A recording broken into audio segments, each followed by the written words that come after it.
As a woman in a male-dominated industry, I really wanted to have this conversation with Len Venter, because what struck me about Len when I met him in 2016 is his business ethic and your ability to maintain your essence in a cutthroat environment. And I really want to chat with you today about your entry into the corporate world and into a stereotypically environment full of men with ego, Yes. which I know is a bold statement to make, but I feel one that is very, very true. And what struck me about you was that you always behaved from soul and with grace and, with class and tenacity. So I just want to dig a bit deep with you and learn more about where that comes from. So I guess my first question is, what contributed to shaping who you are? Well, thank you so much. It's really a privilege and an honor to be here with you. Nearly a decade later, here we sit, full circle. And yes, I fully agree with you and want to commend you on taking this route to be a bit of a disruptor in the space. I'm quite excited to share some of my insights as well. My entry into corporate was a complete mistake, actually.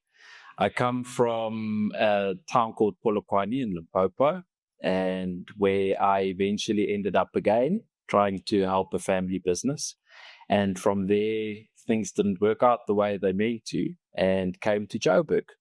And the only place I could come back to was to find a job that gave a car. Oh. And eventually found a job that gave you a car so that you could go see clients, and that was in the training space. And I had to go and sell training courses from door to door, from business to business with this car.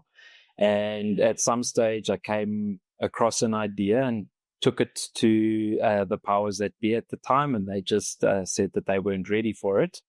And I took a bold, is it crazy or is it a bold leap to go and do it myself? I would say bold. Bold. Right. And yes, in process in doing so, surrounded myself with brilliant people, people who I could not have done this without. And that's how I got into corporate. That's how I got into this industry. And yes, everything else is just from learning from experience and bringing it to the table. So I love the fact that you say bold, because for me, well, you said bold and you said crazy. And when you say crazy, I think of the purple carrot. Yes, yes. And you are the purple carrot in the training industry. Yes. So, and I love that about you. So who would you say kind of contributed towards shaping Len? Look, in the beginning, you always have a fundamental sort of training that happens with you, and that's from your parents. And I can honestly attest and give all credit to my mother and to my grandmother. They are beautiful people inside and out.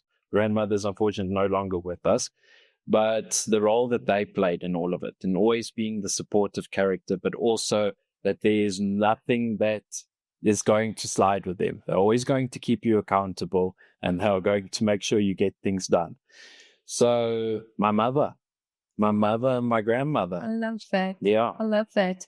So your core values, Len, because, I've said what I love about you is that you behave from soul, in grace, with class and tenacity. So what would your core values be that's your launch pad? So look, I don't necessarily believe in listing them. As what I've briefly discussed with you in the past, is that I actually have one just global set, and that is to create space. That is something that I would have or wasn't born with it. It's something that you learn over time. So to create space for absolutely everybody. Everyone's got their own opinion and their own views on how they want to attack life and take life on. But if I can create the space for that, and that brings a very diverse group of people together, that's a beautiful thing. So the values really is to create space, to try and be as unjudgmental as I possibly can, which is difficult at times, I won't lie. So, but the more space you create and the more people you get around you that share the same ideologies, that's how I met you, that's how I met Nadia. Through that process, you create quite a round table of very brilliant people. So it's about creating and holding that space, 100%. right? Consistently. And then the people that were in that space, it's so important to retain them, because you must remember the biggest thing that you have is who you lend your ears to and who you lend your voice to. So you need to be careful that the people that you have in that circle are the right people. And that you can only do by allowing space and not by resisting the people that you dislike. Just let them be, but they're not part of your circle. But they're always welcome, but they're not part of your circle. But Len, isn't that about, because the people I surround myself with have the same values that I do? Yes. So don't we attract like-minded people? Definitely. We definitely attract like-minded people. We don't come in contact with like-minded people all the time, because that's just how business works. But we definitely do attract, and that's by creating space and allowing space, like you rightfully said. Yeah, absolutely. So I need to put my glasses on because I cannot see my next. Okay, what were the defining choices you made to keep your essence in business? Because that's the difficult part. We confronted with triggers, external messaging, people that are not like-minded. So how did you... What is your daily choice or weekly reminder to maintain that essence of Len? So again, that's something that gets learned over time. It's not something you have. And I will rightly say, when we started out with this whole journey, there was a decorum, or there was a degree of egotism that was playing at hand. I had to deal with many people saying, you cocky, you cheeky, all of that. And they weren't probably all wrong, if you have to boil it down, but it happens through life lessons. So whenever you feel like you're on top of your game, there's a bit of humble pie that gets given to you, and it's your choice that brings into that question. It's your choice on what you can control and what you can't control. So, and what lessons you learn from them and which lessons you don't. So that's my philosophy every single day, is to make the right decisions and to make the decisions that have the least amount of harm onto others. Yeah, I love that. Yes. I love that. Well, I think if we harm others, we harm ourselves first. Definitely. In any event.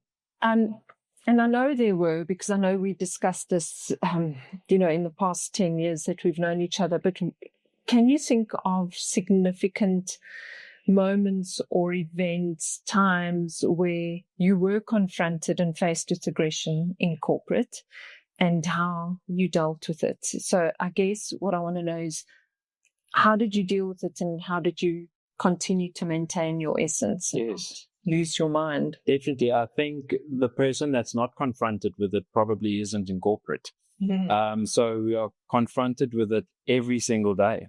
And again, it's all about what you can control and what you can't. So if you allow those external factors and the influences to take control, it is going to be all you're worried about every single day. So yes, I do get them every single day, but it's the choice that I make to only control and focus on a solution, should you will, a solution, and also how to navigate that within your toolbox, and then as well as the people around you. That's very important. No one can do this on their own. So again, if you have that group of people around you that as in your circle, you're able to navigate through these hindrances. And I think for me, like maintaining my essence is a very easy thing to do, because I think if your values are cemented and deeply rooted, then you organically just behave the way you behave.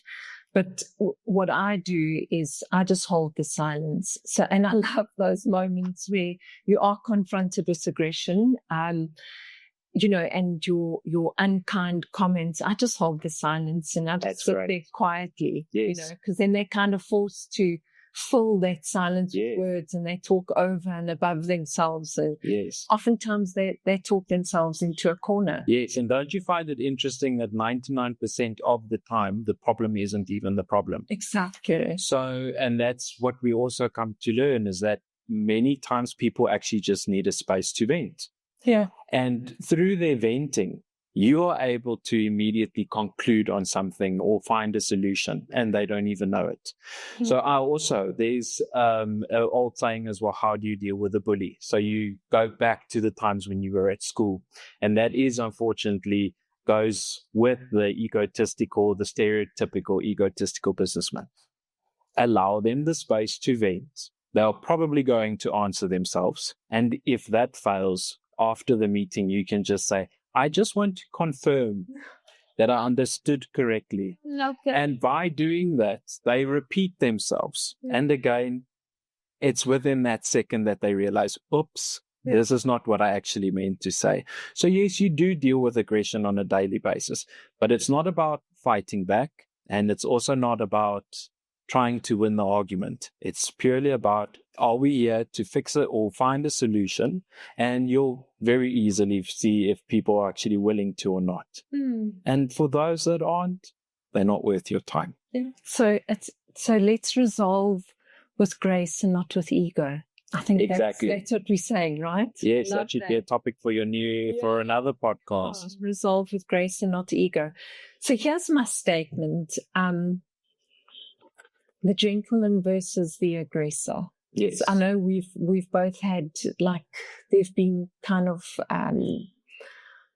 moments where we've had perhaps really unkind exchanges with the aggressor. Yes. Give me one of yours. Oh, there are so many. There are countless. So again, what I appreciated about your title is the gentleman. And I really think that's what sets people apart. And without pointing any fingers or making someone feel bad about where they are at.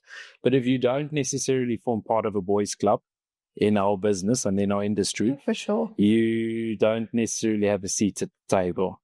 And I just made it a point that I don't need to be part of a boys' club. I'm still not part of no boys' club to have a seat at the table. And I sort of make my own table as what we go along by collaborating with people like you and like-minded people, other businesses. And it's astounding how we've supported each other through all these years.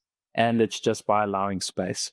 So we don't even want to give the aggressors the time of day. Actually, in this podcast, we want to talk about the gentleman inside it. Exactly. And the gentleman inside it is, again, it's creating space, holding space. People are valuable and their opinions are valuable. It doesn't necessarily need to melt in with yours or your belief system, but it's valuable and it has its place.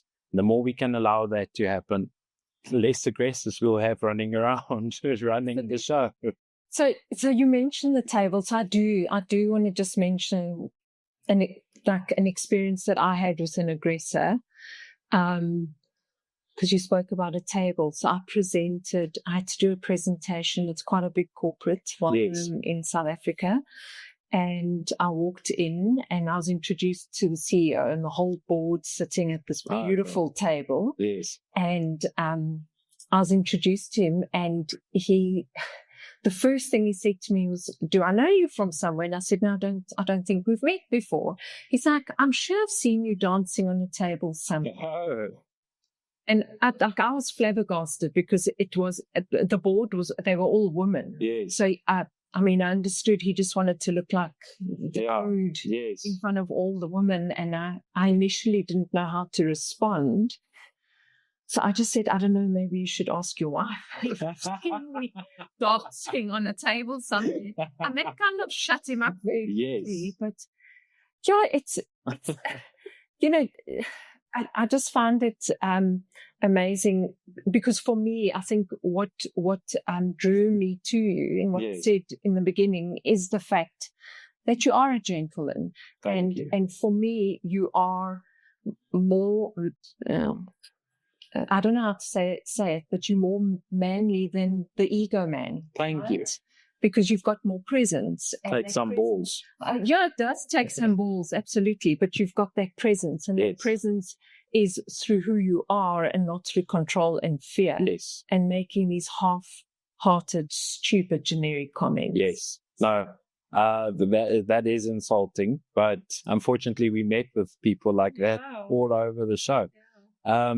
But I think you actually dealt with it quite well. I think that puts him quickly in his place. But yeah, I have similar sort of things like that. I had in a situation this morning again as well, where someone got so mad, a typical male aggressor, that it comes down to,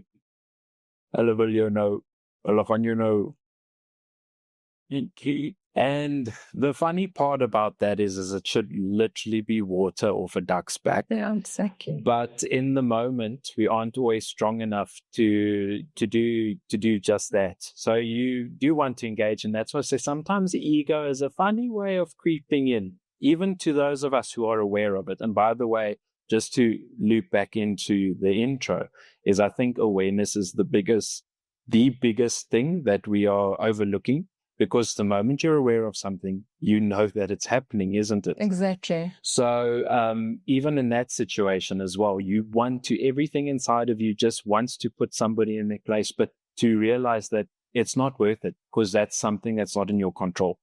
So you need to let that person be and control what you can control. And that's definitely not on the same path. So let them be. Yeah. So that awareness, because I'm aware of what's being told to me in a way to regulate, which was actually taught to me by my supervisor when I did my master's at CRIM, is the pinata moment. Oh, yes. So I just picture that human being as a pinata, and I've got a stick around. I'm doing this thing. And they denker, right? Yeah. We see you can never be charged or arrested for your thoughts. Yes. Right? Yeah. But what comes out my mouth needs to be regulated with grace, with love. 100%. And in a professional manner. 100%. I'm going to take that. I'm going to use that, the pinata moment. Yes, I have so much fun with that. So, Len, your pearls of wisdom that you can give to other men to want to aspire to be a gentleman in business and remain one. What are you? That is a loaded one. I know. That really is a loaded one. And again, it's because people who really are in corporate are going to experience this. Yeah. So there isn't a golden thread. But again, if a gentleman can allow space for people to know better than what he does, to not think he's the smartest person in the room, to not have the final say, and allow people to just contribute, that's the gentleman.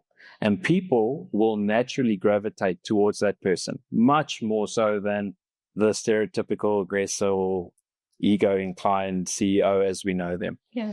Allow the space and let people have their say. And that is the true definition, in my opinion, of a gentleman in business. Oh, absolutely. Thank you, Len. Yeah, thank you. Chatting with you. We can keep this going for a very long time. I know. So you know what I love about you, because I love so many things about you, is that you're not in a suit. Yes. I love that. And I think you confuse people. Yes. In corporate, right? Because a lot. Let's just be honest here. You've got this Justin Bieber sort of young Brad Pitt look, yes. and you clean cut, but you're never in a suit. But you've got this presence, yes, right? And for me, you kind of just flow into a role. You don't kind of stride, with this ego. Yes, and I am quite sure that has confused more than just me. Yeah. Many people. So why no suit? So I don't like the suit because I don't conform to any stereotypical norms. And if it wasn't for today, I'd probably be wearing a short as well. So I attend my meetings in jeans, and that's about it. The rest I do in shorts, and I try and be comfortable. Same applies within our office. We try and be comfortable, and whatever floats your boat. But that does grab a lot of attention, and you're not the first person to say that. And in fact, it's quite strange because some of the very ego-driven men, once you get to know them, you start realizing that everybody's actually just human and has their own insecurities. And they often share things that once they met me, they felt threatened by me. And that's strange because I didn't arrive in the sense that you were expecting. So I don't know if it actually counts in my favor or against me, but I just refuse to conform to that stereotype. I love what I wear. That's what I'm going to wear. And I also think it actually makes people take a second look. Like, is this young guy really here to discuss what? And very quickly, people start realizing that it's about what you bring to the conversation, not what you have on in the conversation. The cloth does not make does not make the man, the gentleman. You are the gentleman. Yes. I love that. And I think because I think when people aren't sure of themselves, they dress in a way to present themselves differently. Definitely. And to kind of command respect. So, I think you just nailed it. Yes. I think that's exactly it. I think people actually dress so that they can fit in. I perhaps dress so that I don't fit in. And I think particularly women realize that. And like what you said, it creates a sense of comfort. I'm not there to be better or smarter than absolutely anybody. In fact, I'm probably not the smartest one around. So I actually look towards everyone to give their opinions and I think you make the smart choices. I think you're being modest. Let me tell you, I think you're being modest. I think when you walk into a room and you dress the way you're dressed, people automatically, because we do, right? We attach a label and we think, okay, he's dressed like this. Yeah. He runs a Mickey Mouse business. Yeah, he runs a Mickey Mouse business. I mean, what intellectual capacity is there with this man? And then when you open your mouth, people are... Yes. Like he knows his stuff. But isn't that great? I love that. I love because you nerve people. Yes. I love that. Yes. So you kind of create your own setting, if you like. Definitely. Kind of direct the flow differently. I want to know, because you've got a big team that you lead. Yes. And I know your team and I know how they respond to you. I just want to figure out, and I mean, how do you create that space for respect, contribution, deferred judgment? What is it? How do you get them? So there is no recipe. There's absolutely no recipe, and I think it depends on business to business, and I think it will also vary from industry to industry. So I can't speak on behalf how it happens in the law firm or in any other place of business. But with us in particular, again, it's about creating the space, allowing people to be who they want to be, allowing them to express themselves the way they want to express themselves. And from that, you'll find that the moment you give that a little bit of attention, you can map as a leader, you can map where you think or feel people are going to excel at. So why would you ever saddle somebody up, or why would you ever saddle a fish up to climb a tree? You wouldn't. No. Absolutely not. And I think that we do that so often, particularly as males as well, when we try and lead or run a business. Then we start managing people, and that's not a great place to be. Right.